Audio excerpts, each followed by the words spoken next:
Exprimez-vous en direct sur des sujets d'actualité ou d'intérêt commun.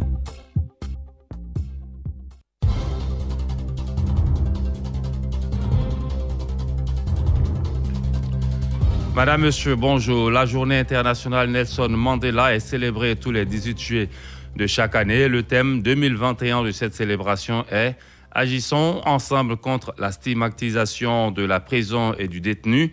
Que vous inspire ce thème? Que faut-il, selon vous, pour rendre au détenu sa dignité? Eh bien, nous vous attendons au 27 20 21 44 48, 27 20 24 27 88 48. Voilà, et nous sommes en direct sur le bouquet Canal+ 511. Clémence Cole est au standard, je suis à Boussila. Bonjour et bienvenue, à la parole est à vous.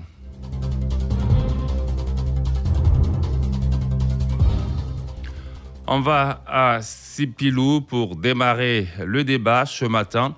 Et celui qui est en ligne, c'est Diomandé Mamadou qui nous appelle de cette localité. Monsieur Diomandé, bonjour à vous. Bon, bonjour à Clément Kona, bonjour à Dassa et bonjour à toi à Boussela, bonjour à toute la Côte d'Ivoire. Bon vendredi, monsieur Diomandé. Bon, à Boussela, oui. Le détenu est un être humain. Tout à fait. Il a ses droits et devoirs aussi.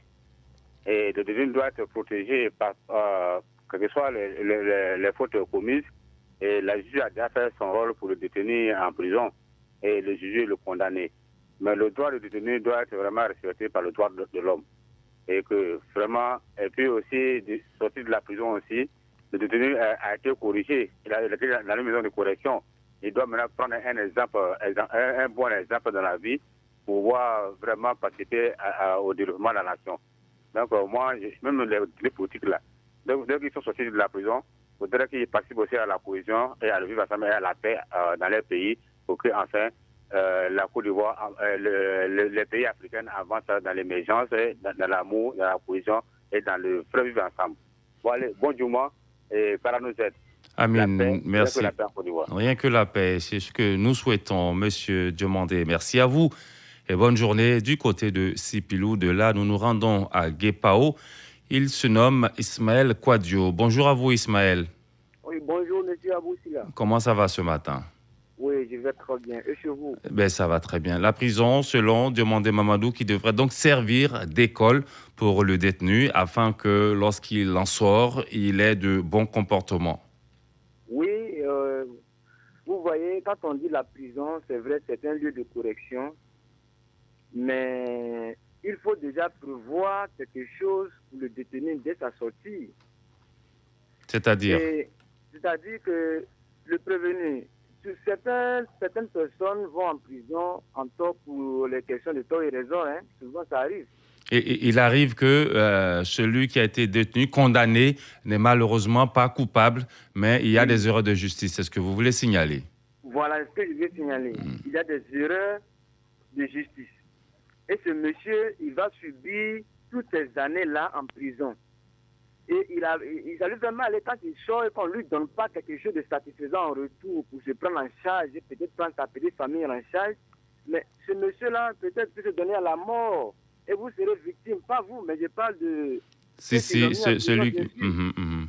Voilà. Et encore que s'il ne s'est pas donné à la mort, il pourra encore devenir plus dangereux qu'il l'était avant.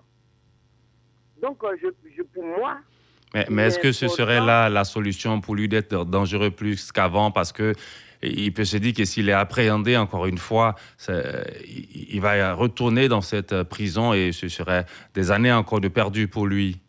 Oui, mais là, il va prendre des précautions maintenant. Il fait maintenant ses erreurs. Donc, désormais, il va se fixer là des objectifs encore, des canevas de protection à lui. Mais il ne faudrait pas qu'il soit encore plus enragé. Donc, pour vous, il faut mettre les conditions idoines nécessaires pour recevoir le détenu lorsqu'il sort de prison. Effectivement. Et qui doit faire cela? Les parents, l'État, c'est qui?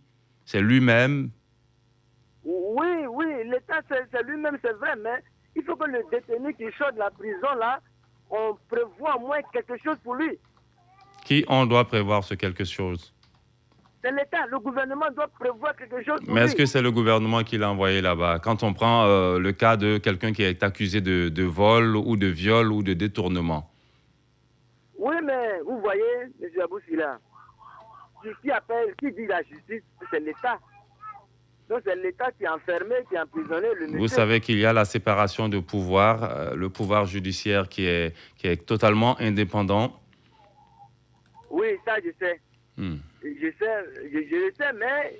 D'accord. Tout de même, toutefois, vous voulez dire qu'il faudrait qu'on prépare quelque chose pour celui qui sort afin de l'accompagner. Un accompagnement, n'est-ce pas? Effectivement. Et il y a, effectivement, je comprends ce que vous voulez dire. Il y a des ONG qui se trouvent souvent en milieu carcéral pour aider justement les détenus, d'abord à la protection de leur dignité et puis aussi leur offrir assistance et accompagnement à leur sortie de prison. Merci beaucoup, Ismaël, et bonne journée du côté de Guépao. Nous allons maintenant à Daloa. Koné Amidou s'y trouve. Monsieur Koné, bonjour à vous.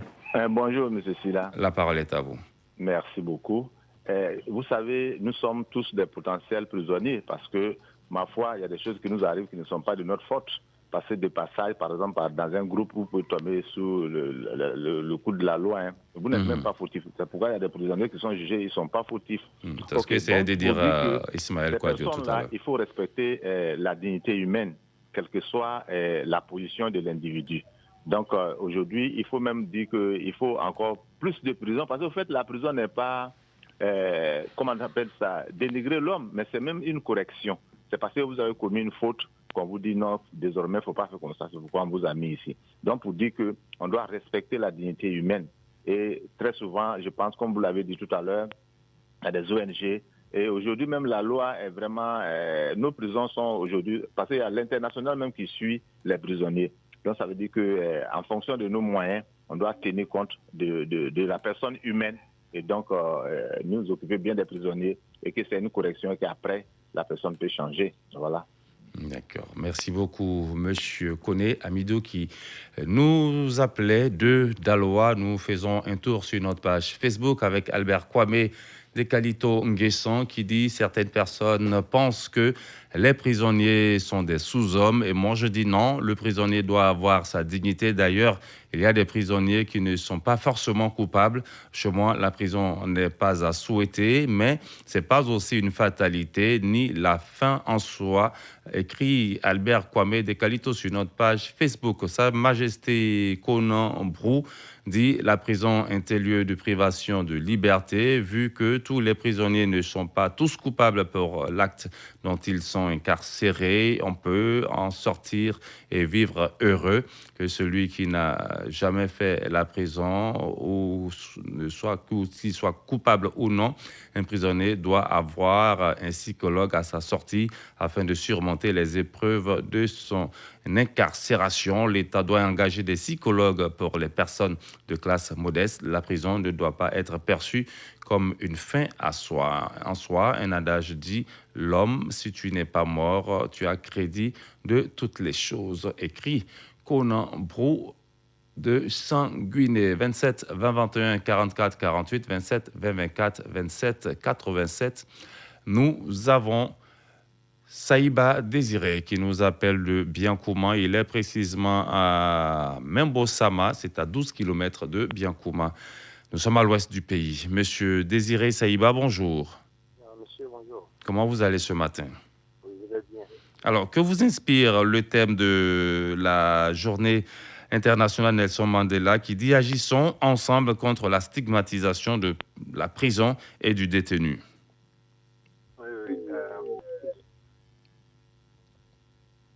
Allô? Oui. Oui. Vous m'entendez? Oui, on vous entend. Voilà, je voudrais dire que pour ce sujet, c'est trop long. Voilà, je voudrais simplement saluer la mémoire de ce grand homme en la personne de Nelson Mandela. Voilà, ça pour juste vous dire un petit bonjour. D'accord. Merci beaucoup, Saïba, et bonne journée à vous du côté de Biancoum. Dignago, Zeme Yapi est en ligne. Bonjour, Zeme Yapi. Oui, bonjour, monsieur. Comment vous allez ce matin? Oui, Dieu fait grâce. Amen. Ah ben, ça va, légèrement. On vous écoute. Ok. Bon, petit à petit, on avance. Ouais. On vous écoute sur le sujet. Monsieur Aboussida, vous voyez, tous les éditeurs sont presque d'accord sur le point de la prison et puis à la sortie, il faut que le prisonnier arrive à faire quelque chose parce que souvent, comment on appelle, le fait même d'être oisif là, fait que les gens commettent des erreurs. Généralement, on dit l'oisiveté est la mère de tous les vices. Voilà, c'est exact. Donc, occuper un individu, c'est déjà le protéger contre un délit. Je pense que, vous voyez, même, on dit la MACA. La maison d'arrêt de correction d'Abidjan. De correction. La correction, c'est une mise à jour. On efface les défauts et on essaie d'adapter ce qui est juste. Donc, déjà, en prison, on doit faire un effort pour qu'à la sortie, le prisonnier se retrouve et qu'il abandonne ce qu'il a fait. S'il avait une intention, il faut que cette intention soit complètement balayée. Bon, mais là, ça dépend de tout le monde. Il y a d'abord la prison elle-même, c'est-à-dire à l'intérieur là, de la prison, on doit créer des situations d'apprentissage. Et puis, le gouvernement doit faire des ouvertures pour trouver des petits emplois à la sortie. S'il était vagabond totalement, soit il est apprenti maçon, il sort, il peut se débrouiller pour se mettre à l'aise pour que cela ne se répète plus, qu'il ne retourne pas en prison de nouveau. Ça, c'est le souhait absolu. Donc, la prison, c'est bon, mais c'est pas très, très bon parce que ça prive de toute la liberté et on n'a pas le temps de réagir et puis on se met en retard, on est en retard. Donc, il faut un rattrapage à la sortie. Merci et bonne émission. Merci beaucoup, Zémé Ignapi, qui nous appelait de Dignago. C'est plutôt Kwasi. Il y a Kwasi maintenant qui est en ligne, n'est-ce pas, Clémence Conan? Il y a Kwasi Bruno, il est à Kwasi Datekro. Monsieur Kwasi, bonjour à vous. Et bonjour, monsieur Boula. Comment ça va ce matin? Oui, ça va bien. D'accord. Bon vendredi, on vous écoute sur le sujet. Au fait, moi, je m'insurge un peu contre cette journée parce que moi, je me suis dit que si on doit célébrer Nelson Mandela, c'est par rapport peut-être à ce qu'il a mené comme activité durant, je dirais peut-être ce qu'il a fait sur sa vie. Oh, ben c'est justement ça. La journée internationale Nelson Mandela est célébrée chaque année pour partager l'héritage d'un homme qui a changé le XXe siècle et contribué à façonner le XXIe siècle. C'est un moment privilégié de renouer avec les attachements aux valeurs et liberté, tu vois. Vous voyez, qui ont inspiré Nelson Mandela. Et chaque année, je finis rapidement, chaque année, il y a un thème. Et c'est le thème cette année qui est « Agissons ensemble contre la stigmatisation de la prison et du détenu ». Vous voyez que Nelson Mandela a lui-même été prisonnier et à sa sortie de prison. Oui, la prison que Nelson Mandela a fait, ça dit que le détenu ici, le détenu peut être coupable comme ne pas être coupable. Mais tout à dans fait. le cas de Nelson Mandela, c'est un détenu non coupable qui a été allé en prison. Et il y a un auditeur qui a dit tout à l'heure que la justice peut faire des erreurs. Non, ce n'est pas des erreurs. La justice est complice de prendre des innocents pour les mettre en prison. Et je crois bien que... Mais vous voyez que c'est tout un système qui est mis en place pour faire un procès. Il y a ce qu'on appelle preuve, on dit présumé innocent jusqu'à preuve du contraire. Donc, s'il n'y a pas de preuve, il est difficile de condamner quelqu'un. Et s'il y a souvent aussi des preuves...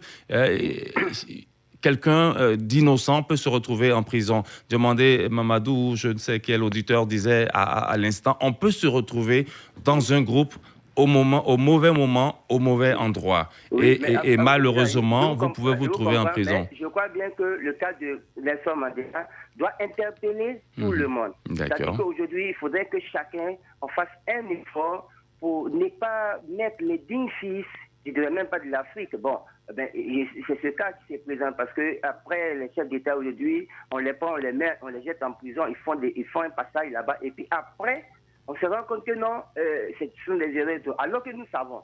Parce que quand vous regardez le parcours de Nelson Mandela, il a fait quoi? Au contraire, il a...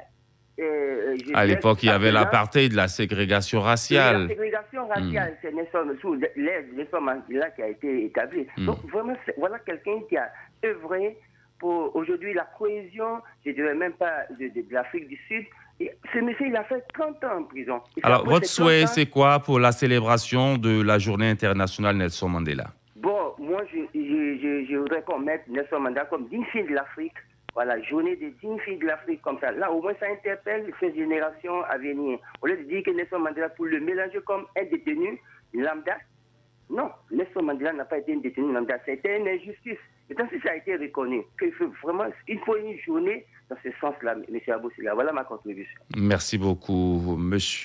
Yao Kwasi Pruno, qui nous appelait de Kwasi Datekro. Je rappelle que Nelson Mandela nous rappelle ses propres capacités à résister à l'oppression, à faire valoir la justice sur l'inégalité, la dignité sur l'humiliation, le pardon sur la haine. Ce sont là les valeurs justement à partager au cours de cette journée internationale Nelson Mandela qui est célébrée tous les 18 juillet de chaque année. Nous allons terminer en ligne avec Koulibaly Zana qui nous appelle de Bondoukou. Monsieur Koulibaly, bonjour à vous. Bonjour, M. Abou. La parole est à vous. Que vous inspire le thème « Agissons ensemble contre la stigmatisation de la prison et du détenu » et que faut-il faire pour rendre au détenu sa dignité? Moi, je pense que cette journée Nelson Mandela, il fallait vraiment la créer. Et il faut vraiment rendre hommage à l'ONU pour avoir instauré cette journée. Ceci dit, je pense que la prison n'est pas une fatalité. Il fallait vraiment la créer si elle n'avait pas été créée, cette prison. Et ce que je vais demander, les centres de formation qui sont créés, centres de formation professionnelle, il faut qu'au sein des prisons, qu'il y ait ce genre de centres pour que le prisonnier, de sortir de sa prison, il a une activité qu'il a à faire.